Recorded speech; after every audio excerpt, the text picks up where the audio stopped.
Howdy folks, and welcome to another episode of Wandering Throttle. Well, that's it.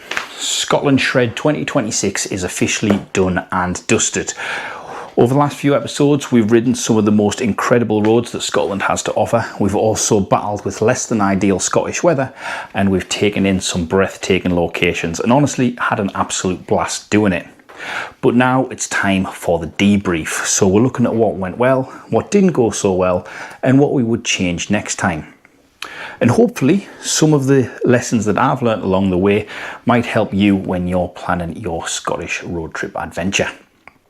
First of all, the elephant in the room. Yes, we are missing an episode, the one where I rode back from Bournemouth. I mentioned it a little bit in the last episode. When it came to editing, all the footage from day 4 was completely overexposed and unusable. So you're getting this debrief a week early. Now, when I was originally planning this trip, the mileage was a lot more ambitious than what we actually ended up doing. I'll put a comparison up on screen, but we ended up cutting a lot of the west coast, as well as places like Inverary and Oban. Like many motorcycle tours, what looks achievable on paper doesn't always work out in reality. We quickly realised that trying to stick to the original mileage targets would mean spending a lot more time in the saddle and not enough time actually experiencing Scotland. Throughout the trip, we reduced some of the planned distances, we adjusted the routes, and it gave ourselves a little bit more breathing room. Honestly, it was the best decision that we made. It meant that we could actually enjoy Scotland. The roads that we were on were slower than expected. The weather had an impact as well. And there's always that temptation to stop and have a look at another viewpoint or grab another brew. So it gives us that flexibility. Scotland isn't the kind of place that you want to rush through.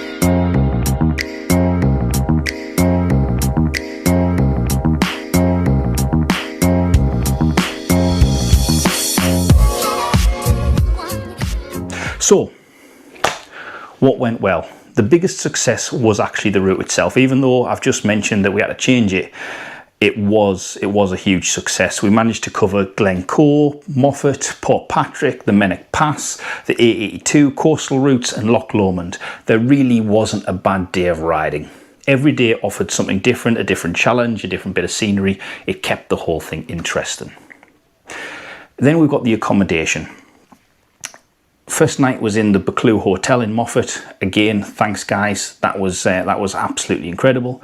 We had the Copods up in Glencoe, and then we had an Airbnb in Bournemouth, all of which were great. Then there's the bike, and the bike performed perfectly. Yes, we had the issue on day 1 with the battery terminal, and we had the issue on day 3 with the brake light cable. But other than that, everything went perfectly. And even those little mishaps, those are the things that turn a journey into an adventure. It's being able to prove to yourself that you can fix these things on the roadside, and it puts your skills to the test.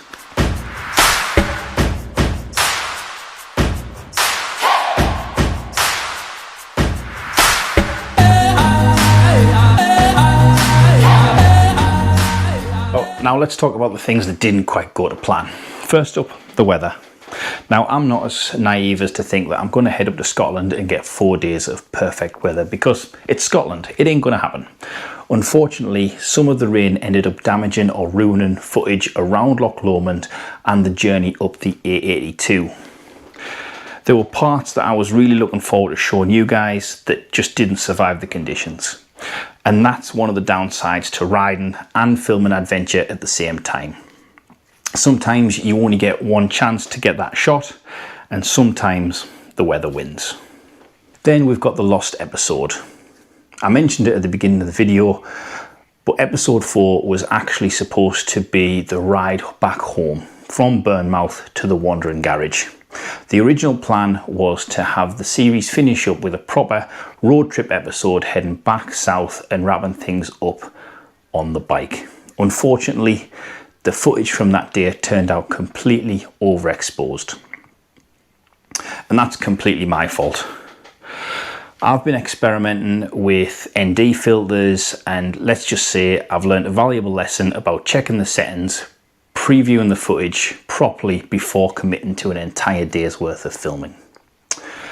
By the time I realised the issue, the ride was over and there wasn't really a way of recreating those moments, not genuinely anyway. So instead of a riding home episode, you're getting this debrief instead. So what would I change for next time? Well, looking back at the trip, there's definitely a few things I would do differently. I'd build more time into the route, maybe trying to do it over a week rather than 4 days. Not necessarily fewer miles overall, but just more opportunities to stop. There were plenty of places along the way that we rode straight past, or we only briefly stopped just because we were trying to keep moving. Looking back at the maps and the footage, I can think of a dozen places where we could have spent an extra 30 minutes or grabbed an extra brew at, and it would have made the trip a lot more enjoyable. The journey is always the destination when it comes to a motorcycle trip, but sometimes it's worth slowing down and just enjoying it a little bit more. Then I come on to viewer feedback. So one of the things that really interested me is reading your comments throughout the series. A few people have mentioned that they love to see more of the food, the CAFs, the accommodation and the stopping points along the way. And honestly, I completely agree. When you're traveling, some of the best moments happen when you're off the bike. The random little CAFs that you stop at, the food, the conversations with people along the way, and the places that you discover unexpectedly. So moving forward, I am going to try and make a conscious effort to include more of that side of the motorcycle touring and include that in the videos. Not just the roads, but the entire experience, okay? Looking forward to the future. So another thing that I'd love to invest in is a 360 camera. A lot of the riding footage looks great, but there's always so much happening around you that you don't get the chance to add into the final edit. Whether it's scenery, wildlife, reactions from other riders, or just the moments that's happening outside the camera view. A 360 camera would give a much better way of capturing that whole experience, and it means that you're getting to see things from a different angle. It's definitely something I'm going to look at for future adventures, so keep watching for that.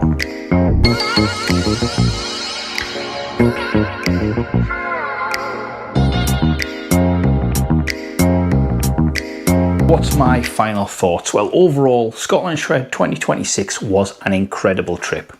We adapted the route when we needed to, we survived the weather, and we learned some very valuable skills when it comes to filming content.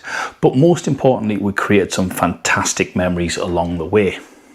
If there's one thing I've taken away from this trip, it's that the best adventures rarely go exactly to plan, and that's often what makes them memorable. But what also makes it memorable is the people, whether it's the people who are along for the ride or the ones that you meet along the way. Obviously, there's a huge shout out to Mrs. Throttle and Dan the Man, who were part of this journey right since conception. But there's also the folks that we've met along the way, like Cool Dan, Stan the engineer at the Maid of the Loch, Dave, Clinton, Polly at the Buccleuch Hotel, Ellen from the Airbnb on the way home, and everyone else who just came all over to say hello.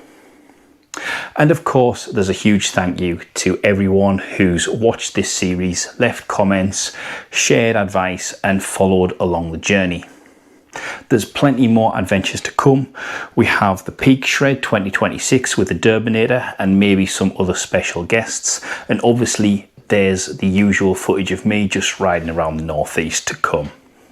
So if that's something that you're interested in, and if you've enjoyed this series, make sure that you click the like button and subscribe to the Wandering Throttle channel.